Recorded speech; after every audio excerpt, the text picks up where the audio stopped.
Welcome back to the Eyes on Israel, Israel Independence Day special.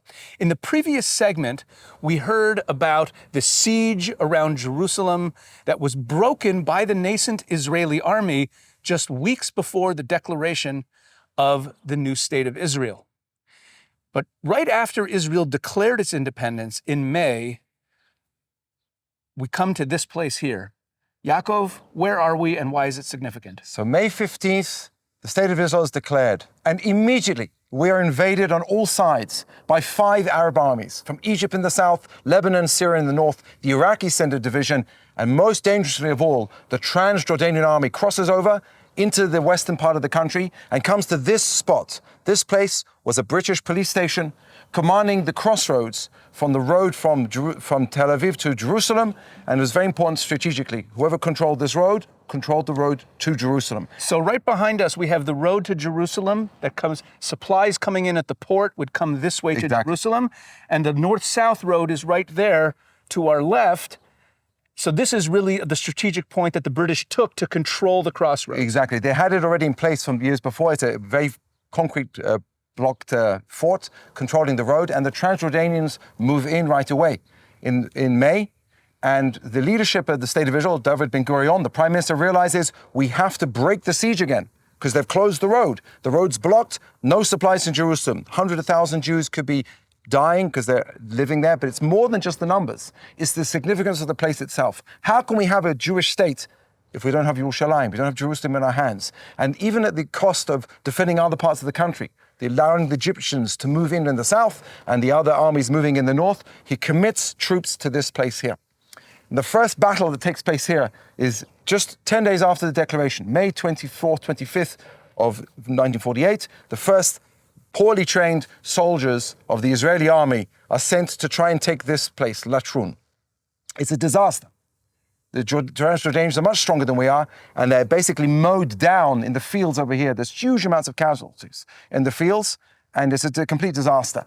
Right away, we retreat, and Ben-Gurion says, go back again. We have to break the siege. And a few days later, the second attempt is made, a week later, to take this fort. And for the first time, we're able to use an armored car of some sort that actually managed to break up towards the fort. But once again, it's a disaster. The Transjordanian Arab army is much stronger than we are, and it's a catastrophe. Huge casualties, once again.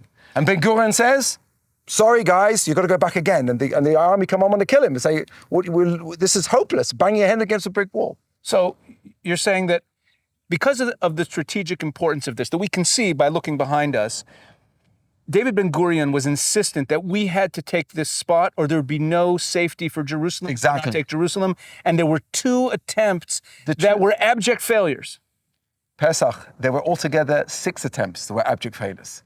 Wow. 3 major attempts, May, June, and continuing into July, repeated attempts, altogether 6 attempts, all failures to take this fort, to open the road to Jerusalem because it's holding the road like a choking around the neck along the highway. We've at a place where we were defeated repeatedly, actually. At the same time, Ben-Gurion years later, months later, said, it seemed like we lost the battle. Because what happened here is a very important lesson for all of us, and the significance of this place is not the battle so much, they were defeats, but what happens in the light of the defeat.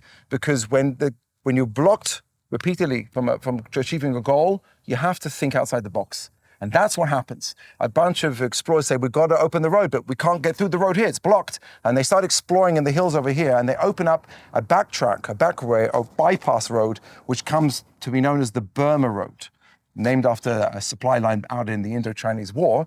We nicknamed it the Burma Road, and they found an alternative route to get to Jerusalem in the hills over here. And we're able to continue the supply line. But the importance is the battles here were failures, but the goal of opening the road to Jerusalem was the goal that we couldn't give up on. So did the Israeli army ever manage to take this place in the War of Independence? No, right until 1967, the Jordanian army sitting right here, in the heart of the country, in the heart of the lowlands, controlling this part of the region. This is actually only taken in 67. So we're not at a site of an Israeli victory in the War of Independence. We're actually at a site of an Israeli defeat. Correct. We're at the side of a military tactical defeat, by the way, in a place which had tremendous resonance historically, because in the areas over here were two major biblical battles. Firstly, in the days of Joshua, when Joshua came down from the hills and defeated the Canaanite army. It's mentioned in the book of Joshua, the sun should stand still in the valley of Ayalon. That is the valley of Ayalon in front of us. Major victory for Joshua. In fact, they named the attempts to take Latrun after him, called it Bin Nun. The attacks were called Bin Nun attacks. And later on in our history, there were another major Jewish victory in the hills over here with Judah the Maccabee, where he defeats the Greek army over here. So we have in our background major victories conquering the country, and that's in the inspiration to go and fight in Latrun, but it's a disaster in 48. Absolute failure. We had no chance, actually, of succeeding in knocking the Transjordanian army out because they were better equipped, better trained, they had British officers, better weapons and so forth, and it was basically a hopeless task on paper. But it was a necessity. Without Jerusalem, Ben-Gurion understands the meaning of a Jewish state.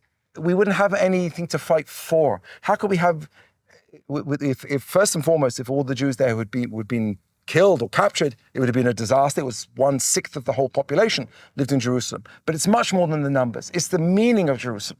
What it means to have a Jewish homeland, a Jewish state, has to have Yerushalayim. You have to have a presence there. And it's a top priority to open the road and hold on. As I said earlier, even at the expense of losing other parts of the country, we're allowing the Egyptians to march up the coast. They go on their way to Tel Aviv, and the Syrian armies cross the border. And in the north of the country, the Galilee is not in our control at all.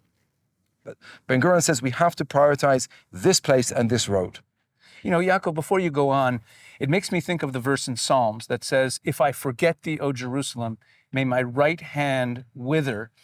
And the right hand is always associated in biblical text with strength and with fighting and with the ability to be victorious.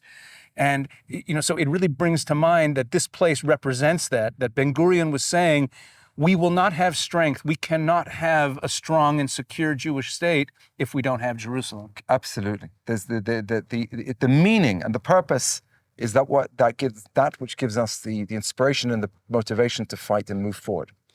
Now, we said a few times already that this was a defeat. But out of defeat, we were able to think outside the box and open up that other by road. But there's something else that occurs here which has tremendous ramifications and significance for the ethos of the Israeli army, and I think of the spirit of the Jewish people as a whole. Because at the end of the first battle, one of the commanders here is Ariel Sharon. He's here in the battle, and he's wounded, and he is carried off the field of battle from the fields by another soldier who's picked him up and literally dragged him off and saved his life. And as they were walking away from the battlefield, they heard the sounds of the wounded, and they heard the sounds of gunfire as the local Palestinian Arabs came down to murder the wounded and rob them of their clothing and things in the most brutal way. And Ariel Sharon, amongst others, realized you cannot leave wounded behind on the field of battle. And one of the take-home lessons from the first battle of Latrun is no man left behind. We don't leave the wounded behind. We go and we bring them back with us, and we do our best, even the dead bodies as part of our ethos. We don't leave anyone behind. And that's a lesson that we learned here in Latrun, which we take forward. That's a powerful lesson. Usually in the rules of warfare, wounded are picked up by an enemy army and nursed back to health, even if they're then kept as prisoners. But what we learned about our enemies is that they don't do that. The local Arabs, the Palestinian Arabs, then and today, show no mercy to captured Jews. That's a very bold statement, but it's absolutely true. Every countless examples in what happened in Kiryat Zion, also in the War of Independence, and subsequently throughout our experiences with them, they don't treat our prisoners properly. They murder them in most cases, and in a brutal kind of way. And it's relevant for right now with the remaining hostages who are in Gaza and the number that we knew were alive when they were taken versus what's being said now. We see the same thing. Yeah, exactly. So one of the lessons we learned from that is don't leave anyone behind, which is an important part of the motivation of the soldiers in the Israeli army, because they know they've got their backs being covered. They're being looked after. Okay, Yaakov, we only have a little more than a minute left at this place. What is this now today? How is this place Latrun used, besides being a a location of historical significance. In the light of the fact that the first use of the armored corps in the second battle, the end of May 48, was used here in battle, this has been turned over as the memorial site for the Israel Armored Corps. That's the tanks. And today it's a memorial site and a museum dedicated to the history of the Armored Corps of the Israeli army. And there are many, many tanks on display, both Israeli tanks that have been used in combat and tanks that we've captured from the enemy in the different wars. And it's a great place to come to hang out and play on the tanks and see them. It's also used for commemoration sites, as on the day, the Memorial Day, where the Armored Corps have their ceremony here, remembering the fallen of the Armored Corps. And there's also a wall of names here on site, and a museum inside the fort itself was turned into a museum telling the story of the Armored Corps and the battles that took place here.